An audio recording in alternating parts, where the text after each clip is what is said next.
جب میری دوسری بچی کی پیدائش ہوئی تو اسی پریگننسی میں مجھے آج تک یاد ہے کہ واقعہ ہوا کہ بالکل 2007 میں آندھی آ گئی تھی بہت خطرناک کراچی میں, اور اس آندھی میں مجھے پیپر دینے جانا تھا اور میں پریگننسی کی حالت میں تھی, اور بہت مشکلوں سے میں وہاں تک ایگزامینیشن تک پہنچی اپنے ہسبینڈ کے ساتھ, میں نے امتحان دیا اور میں پھر گھر میں آئی. تو وہ کچھ ایسی چیزیں ہوتی ہیں جو زندگی میں یاد رہ جاتی ہیں کہ ایک عام اسٹوڈنٹ کس طرح سے پڑھائی کرتا ہے, اور ایک وہ عورت جس کو گھر چلانا ہے, جس کو فائنانس کی فکر کرنی ہے اپنے گھر کی, وہ کس طرح سے ایجوکیشن حاصل کرتی ہے. آج جب میں خود میرے اسٹوڈنٹس کو میں جب پڑھا رہی ہوتی ہوں تو میں یہ سوچتی ہوں کہ ان کے لیے کتنا آسان ہے ایجوکیشن کو حاصل کرنا, ڈگری کو لینا, لیکن جن لوگوں کے لیے مسائل ہیں وہ کس کس طرح سے ایجوکیشن کو حاصل کرتے ہیں اور رات دن لگا کے. مجھے یاد ہے کہ میں نے صرف اپنی ایجوکیشن کے لیے 3 گھنٹے کی نیند دی ہے. اگر مجھے پڑھنا ہوتا تھا تو میں 3 گھنٹے کی نیند لیتی تھی, چاہے وہ میری پریگننسی ہو, چاہے کوئی مسائل ہو, چاہے مجھے بخار ہو, کچھ ہو, کیونکہ مجھے تھا کہ نہیں, مجھے آگے بڑھنا ہے اور کوئی کام ایسا کرنا ہے کہ جو میں دنیا کے لیے کر سکوں. شادی کے بعد ایک لمبا وقفہ رہا پڑھائی کے دوران, لیکن پھر سلسلہ بحال ہوا. ثنا نے گریجویشن کر لیا. گریجویشن تک اب اسے 2 بچوں کے ساتھ گھر کی دیکھ بھال اور ذمہ داریاں زیادہ مصروف رکھنے لگیں. تھوڑا گیپ تو آیا, لیکن ثنا نے اب اس گیپ کو بڑھانے کے بجائے فوری طور پر ماسٹرز کرنے کی ٹھانی. لیکن اس بار یہ سب کچھ الگ انداز میں, اس لیے کہ اسے یونیورسٹی جانا پڑ رہا تھا. چونکہ میرا یہ کام تھا کہ میں سب سے زیادہ یہ چاہتی تھی کہ میں کوئی ارننگ کا ایسا سلسلہ شروع کروں کہ جس میں اپنے ہسبینڈ کا ساتھ دے سکوں, ان کو سپورٹ کر سکوں اور گھر کے معاملات کو اچھی طرح چلا سکوں. اور لکھنے کا ہنر مجھے تھا اور بہت پہلے سے تھا, بچپن سے تھا. تو اور بیچلرز میں ماس کمیونیکیشن میں کر چکی تھی, اب مجھے لکھنے کا سلیقہ آ گیا تھا. تو میں نے اپنا پہلا کام گھر کی 4 دیواری سے شروع کیا, اور فارماسیوٹیکل کمپنیز کے لیے میں نے ترجمے کا کام کیا, جو کہ دوائیوں کا مٹیریل ہوتا تھا, اس کی جو چیزیں ہوتی تھیں بیماریوں کے حوالے سے, اردو سے انگریزی میں نے ترجمہ, انگریزی سے اردو ترجمہ, اس کا میں نے کام شروع کیا. یہ وہ میرے پہلا کام تھا کہ جو باقاعدہ میں کہتی ہوں کہ میرے کریئر کا آغاز تھا. ساتھ ہی جب میں ماسٹرز میں تھی تو میرے ساتھ ہی کچھ کلاس فیلوز تھے, انہوں نے اپنا میگزین نکالا تھا بچوں کا. تو اس میگزین میں میں ایک اعزازی مدیر کے طور پہ سامنے آئی. اس میں نے کہانیاں لکھی ٹین ایجرز کے لیے, جو کہ کہانیاں پسند کی گئیں. اور ان کہانیوں میں ایک الگ بات یوں تھی, چونکہ میں ٹام بوائے ٹائپ کی چیز تھی شروع سے, تو میں وہ چیزیں سامنے لاتی تھی جو آج کا بچہ, پاکستان کا بچہ پڑھنا یا سیکھنا چاہتا ہے, بولنا چاہتا ہے. تو وہ پہلا ایکسپوجر تھا کہ جب مجھے ایسا لگا کہ میں لکھ سکتی ہوں باقاعدہ طور پہ. اس کے بعد مجھے کسی نے کہا کہ جی خواتین کے صفحے کے لیے لکھنے والوں کی ضرورت ہے یا لکھا جا سکتا ہے. مجھے راستوں کا علم نہیں تھا کہ کون سی بس کہاں جاتی ہے, کیسے جاتی ہے, کیا کرتی ہے. میں نے اپنی ایک دوست کو لیا اور بہت مشکلوں سے جو ہے ایک اخبار کے دفتر میں بسوں کے چکر لگاتے ہوئے میں پہنچی. وہاں میں نے کہا کہ جی آپ کو لکھنے والوں کی ضرورت ہے. اب جو لوگ لکھتے ہیں ان کو اندازہ ہوگا کہ لکھنے والوں کو تو کچھ نہیں ملتا. سر میرا نام ثنا ہے اور میں ماسٹرز کی طالبہ ہوں. جی کہیے. سر سنا ہے کہ آپ کو لکھنے والے چاہیے. کیا لکھ سکتی ہیں آپ؟ سر میرا سوشل میڈیا کے حوالے سے زیادہ ایکسپیرینس ہے اور میں ابلاغ عامہ پڑھ رہی ہوں, تو اسی حوالے سے. بہت اچھی بات ہے, آپ لکھتے ہیں, ہمیں بھیجیں. سر مجھے کیا ملے گا, کوئی معاوضہ ہوتا ہے؟ دیکھیے معاوضہ تو نہیں ہوگا, جو آپ لکھیں گی اس کا اعزازیہ ہوگا, وہ انشاءاللہ تعالیٰ مل جائے گا آپ کو. جی سر شکریہ, میں آپ کو پھر لکھ کے بھیجتی ہوں. چائے وغیرہ آپ پی کے جاتی؟ نہیں سر, بہت شکریہ آپ کا. اوکے, میں آپ کو بھیج دوں گی. بالکل.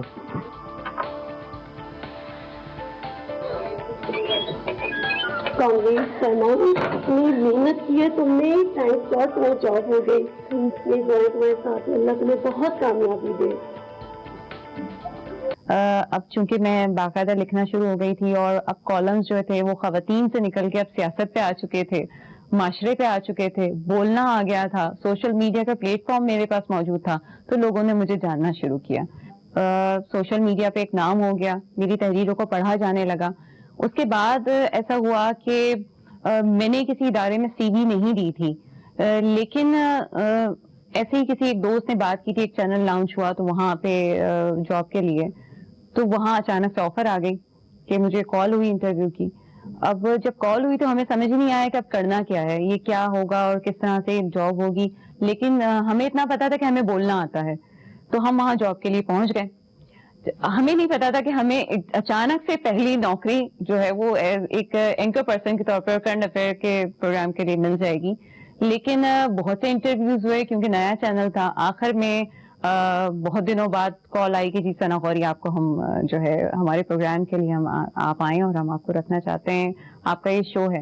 تو وہ ایک بہت سرشاری کا احساس تھا کہ سکسیس اور وہ جو محنت تھی, جہاں پہ اپنی نیندوں کو قربان کیا گیا, جہاں اپنے آرام کو چھوڑ دیا گیا, جہاں فیملی فنکشنز چھوڑ دیے گئے, جہاں یہ نہ فکر ہوئی کہ کھایا کیا ہے, پیا کیا ہے اور پڑھنا ہے. تو اس کے بعد جو پہلی نوکری میری لگی اور ایز اے اینکر پرسن لگی, وہ ایک میرے خیال بہت بڑی بات تھی میرے لیے. جی ناظرین, اب تک کے لیے اتنا ہی. نیکسٹ ایپیسوڈ تک کے لیے مجھے دیجیے اجازت. اپنا بہت سارا خیال رکھیے گا. اللہ حافظ. اوکے ڈن ہے. Okay done. جب ٹی وی کی جاب کا سلسلہ شروع ہوا تو ساتھ ہی ساتھ پڑھانے کا سلسلہ بھی شروع ہوا, اور یونیورسٹی میں, ایک گورنمنٹ یونیورسٹی میں بطور لیکچرار میں پڑھانے لگی. ساتھ ہی ساتھ ایک پرائیویٹ یونیورسٹی میں مجھے پڑھانے کا موقع ملا, اور وہاں میں ایک وزٹنگ فیکلٹی کے طور پہ پڑھاتی تھی. ہفتے میں 2 دفعہ میرا وہاں جانا ہوتا تھا. وہاں یونیورسٹی کا ماحول مجھے بہت پسند تھا, کیونکہ اب میں بیچلرز کر چکی تھی, اب میں ماسٹرز کر چکی تھی, اور چونکہ میں خود لیکچرار تھی اور میڈیا پرسن بھی ہو چکی تھی, تو اب میرے لیے تھا کہ مزید ایکسپوجر کیا ہے. تو اب میں نے ایم فل اور پی ایچ ڈی کرنا تھا. اب وہ یونیورسٹی کا ماحول میرے لیے اتنا اچھا تھا, مجھے اتنا اچھا لگتا تھا کہ مجھے ایسا تھا میرے گھر کے قریب بھی ہے کہ میں اسی یونیورسٹی میں رہوں, اور اسی یونیورسٹی میں میں اپنی پڑھائی کا سلسلہ آگے جاری رکھوں. سر آپ نے بلایا؟ آئیے بیٹھیے. اور ہاں, یہ اس طرح ڈر کے مت آئے. اچھا یہ بتاؤ کہ آج کل کیا ہو رہا ہے, کیسا چل رہا ہے سب؟ سر اللہ کا شکر ہے, سب بالکل ٹھیک ٹھاک چل رہا ہے. میں نے تمہاری جاب کی بات کی ہے, انشاءاللہ پکی ہو جائے گی. تھینک یو سو مچ سر, میں آپ کا شکریہ ادا بھی نہیں کر سکتی. آپ میرے لیے اتنا کچھ کر رہے ہیں. ارے نہیں, شکریہ کی ضرورت نہیں. لیکن سر پھر بھی کون کرتا ہے کسی کے لیے اتنا کچھ؟ ارے نہیں, بس جب میں بلاؤں تو آ جانا. کیا مطلب سر؟ اب تم اتنی بچی بھی نہیں کہ میری ان باتوں کو سمجھ نہ سکو. تو انہوں نے مجھے کہا کہ کیا ہوا ہے. میں نے کہا کچھ نہیں, کہ کچھ تو. میں نے کہا کہ ہاں, میں یہ سوچتی ہوں کہ زندگی میں اتنا اپنے آپ کو منوانے کے بعد, اسٹرگل کرنے کے بعد بھی, کیا میں ایک عورت کی حیثیت سے اتنی بے بس ہوں کہ مجھے آپ جیسے لوگوں کے ساتھ بیٹھنا پڑ رہا ہے. تو وہ ایک لمحہ تھا کہ مجھے ایسا لگا کہ آپ عورت جتنا بھی آگے نکل جائے اس معاشرے میں, وہاں کہیں نہ کہیں کوئی نہ کوئی اس کو ایک پیس آف کیک سمجھ کے بیٹھا ہوا ہوتا ہے کہ کہاں اپرچونٹی ہے اور کہاں اس کو اویل کیا جائے. اور اگر ہمارے یہاں 2 کانسیپٹ ہے عورت کے نا, یا تو عورت فرشتہ ہے, بہت اونچی ہے, یا عورت جو ہے بالکل گری ہوئی ہے. میں نے کہا کہ نہیں ثنا, کیونکہ اس کے بعد یہ ہوا کہ مجھے اس یونیورسٹی سے ریزائن کرنا پڑا. اور جب میں نے ریزائن کیا تو بہت سی خواتین کے ساتھ ایسا ہوتا ہے کہ جب ریزائن کرنے کی والی نوبت آتی ہے تو یہ کہا جاتا ہے کہ ہمیں پہلے کیوں نہیں بتایا آپ نے. تو ایک عورت اپنی عزت کو بچانے کے لیے پہلے کیسے بتا سکتی ہے, اور اگر بتایا جاتا ہے تو عموماً خواتین کو نوکری سے نکال دیا جاتا ہے. تو وہ خواتین جو کہ اپنی فیملی کو سپورٹ کر رہی ہوں, وہ کیسے ممکن ہے کہ وہ نوکری چھوڑنے پہ کمپرومائز کر دیں. اب تک ثنا کو گھر کی طرف سے کوئی روک ٹوک نہیں تھی, مگر اب کی بار اس کے گھر والوں کو اس کا ٹی وی پر آنا اچھا نہیں لگ رہا تھا, لہٰذا یہاں سے اسے مزاحمت کا سامنا رہا. کیسا رہا سر؟ ٹھیک تھا یار. دیکھو ثنا, میں نے تمہارا بہت ساتھ دیا, لیکن اب میری فیملی میں لوگ طرح طرح کی باتیں کر رہے ہیں. کیا باتیں کر رہے ہیں؟ تمہارا ٹی وی پہ آنا ان کو برا لگتا ہے. اس کو لے کر وہ تمہارے ساتھ چھوٹی چھوٹی پتہ نہیں کیا کیا باتیں کرنے لگے ہیں. دیکھو یار میں جو ہوں جیسی ہوں تمہارے سامنے ہوں. And if still someone has problem, then that's not my problem. لیکن جو میں نے محسوس کیا وہ تمہیں بتا دیا. آگے جو تمہیں ٹھیک لگتا ہے وہ تم کر سکتی ہو. جس طرح کی صورتحال ثنا کو ایک یونیورسٹی میں پیش آئی تھی، سیم ویسی ہی صورتحال کا سامنا اسے ایک ٹی وی ڈائریکٹر کی جانب سے بھی ہوا جب اس نے ایک ٹی وی چینل میں بطور اینکر کام شروع کیا. یہاں بھی اسے ہراساں کرنے کی کوشش کی گئی، مگر کہتے ہیں نا کہ اگر انسان خود ٹھیک ہو تو کوئی طاقت اسے بگاڑ نہیں سکتی.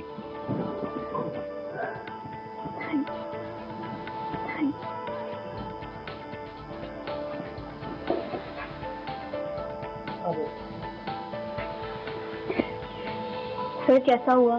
ٹھیک ہو گیا سب؟ پرفیکٹ. میں تو پہلے ہی کہتا تھا آپ کو کہ آپ نے بہت ٹینشن. Thank you sir. تھوڑا سا کوآپریٹ کر لینا تو میں آپ کو کہاں سے کہاں پہنچا دوں. کوآپریٹ کیا مطلب سر؟ آپ ٹی وی تک آ گئی ہیں اور آپ کو کوآپریٹ کا نہیں معلوم.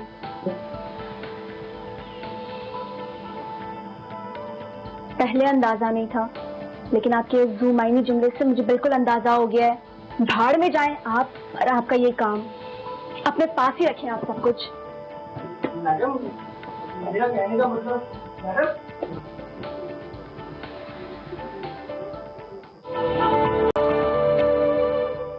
جیسے ثنا نے ایک یونیورسٹی کو خیر بات کیا، ویسے ہی ثنا نے یہاں ٹیلی ویژن کو بھی خیر بات کہہ دیا اور پوری توجہ کے ساتھ اپنا ایم فل کرنا شروع کر دیا. ایک دوسری یونیورسٹی میں ایم فل کے ساتھ ساتھ اس نے بطور لیکچرار اپنی خدمات انجام دینا شروع کر دی. بس یہی وہ لمحہ تھا جہاں اس کا فوکس ایم فل، لیکچرارشپ اور ساتھ ساتھ سوشل میڈیا بزنس کی طرف آیا. اس دوران ایک دوست کی جانب سے ایک ایسا سرپرائز موصول ہوا جو اس کی زندگی کو ایک نئے دھارے کی جانب لے آیا. سوشل میڈیا پہ جب لکھنے کا سلسلہ شروع ہوا اور دوستوں نے ہیلپ کیا کہ کیا کرنا ہے، کس طرح لکھنا ہے، تو باقاعدہ طور پہ ایک کتاب میرے دوست کی طرف سے ایک سرپرائز تھی عثمان جامعی صاحب کی طرف سے، اور انہوں نے یہ کیا کہ میری کتاب کا ایک مجموعہ انہوں نے ایک طرف کیا اور مجھے علم نہیں تھا کہ میری کتاب آنے والی ہے.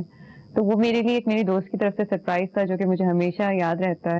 دیکھو جو آرٹیکل تم نے لکھے تھے نا اس میں سے کچھ آرٹیکل میں نے جمع کر کے ان کو کتابی شکل دی اور یہ رہا تمہاری کتاب کا مسودہ.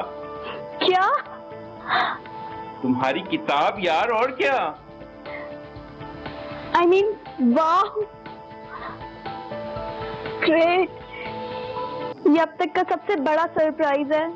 اور بس یہ تھا کہ آخر میں اس کتاب کو میں نے دیکھا، کچھ چیزیں میں نے اس میں نوٹ کی، صحیح کی اس کو، اور وہ کتاب مارکیٹ میں آئی. لیکن وہ کتاب جو تھی وہ سوشل میڈیا کی اردو زبان میں پہلی کتاب تھی. گزرتے وقت کے ساتھ ثنا نے ایم فل مکمل کر لیا، لیکن اب اس نے پڑھائی کے سلسلے کو ایک لمحے بھی موقوف نہیں کیا. پڑھائی کے ساتھ ساتھ سوشل میڈیا ایکسپرٹ کے طور پر اپنا کام جاری رکھا. وہ آن لائن کورسز کے ساتھ ساتھ گھر بیٹھے خواتین کو سوشل میڈیا کے ذریعے بزنس اور دیگر چیزوں کے حوالے سے آگہی فراہم کرنے لگی. ریڈیو پروگرام ہو یا پھر ٹی وی پروگرام، ثنا غوری نے بطور سوشل میڈیا ایکسپرٹ اپنا ایک نام بنایا ہے. گھر بیٹھے اسکائپ ریڈیو کا سلسلہ کیا، ایک اسکائپ ریڈیو پہ کام کیا، اور اس کے ساتھ ہی ساتھ جو ہے وہ ریڈیو پاکستان سے بھی وابستہ ہوئی، وہاں پہ بھی کام کرتی رہی. یعنی کہ کچھ نہ کچھ میری ایکٹیویٹیز چلتی رہیں. اور ارننگ کا سلسلہ یوں بھی رہا کہ جو بہت امپورٹنٹ تھا کہ جہاں سے میں نے اپنی فائنینشیل پوزیشن کو بہتر کیا، اور آج بھی وہ ایک مضبوط ذریعہ ہے میرا، کہ میں نے سوشل میڈیا مارکیٹنگ کا بزنس کیا.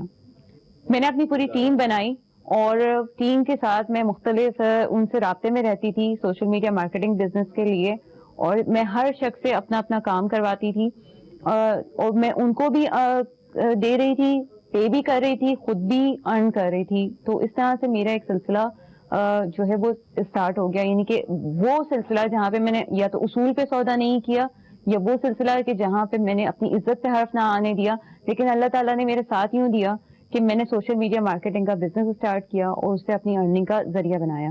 اسی میں میرا ایم فل ہوا اور ایم فل کے بعد میں نے پی ایچ ڈی میں ایڈمیشن لیا.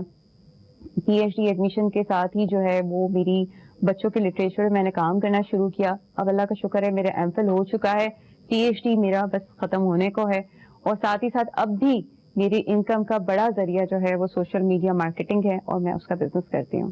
وہ خواتین جو شادی کے بعد ہاتھ پر ہاتھ دھرے بیٹھے رہتی ہیں کہ اب ان کی زندگی ایک چار دیواری کے اندر گھر کے کام کرتے گزرے گی, ثنا نے ان خواتین کے لیے ایک مثال قائم کی ہے.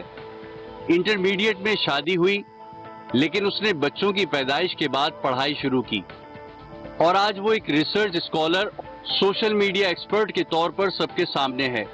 بے شک ثنا غوری جیسی خواتین ملک و قوم کا سرمایہ ہیں, جو مشکل حالات کے باوجود نہ صرف دوسروں کے لیے رول ماڈل ہے, بلکہ لاکھ مشکلات کے باوجود اپنی الگ راہ پر گامزن ہیں.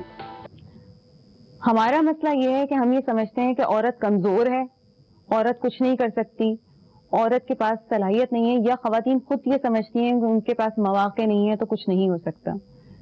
میری اپنی زندگی کا تجربہ یہ ہے کہ وہ عورت کہ جو اللہ تعالیٰ نے اس کو ماں بننے کی قوت دی ہے, اس کو فیصلہ کرنے کی صلاحیت دی ہے, جو وہ عورت ہے جو گھر کو چلاتی ہے, جو بچوں کی تربیت کرتی ہے, اس میں اتنی صلاحیت ہے کہ وہ مردوں سے زیادہ برداشت کی قوت رکھتی ہے, اور اس سے کہیں زیادہ اپنے کام کو اچھے طریقے سے فرائض کو انجام دے سکتی ہے.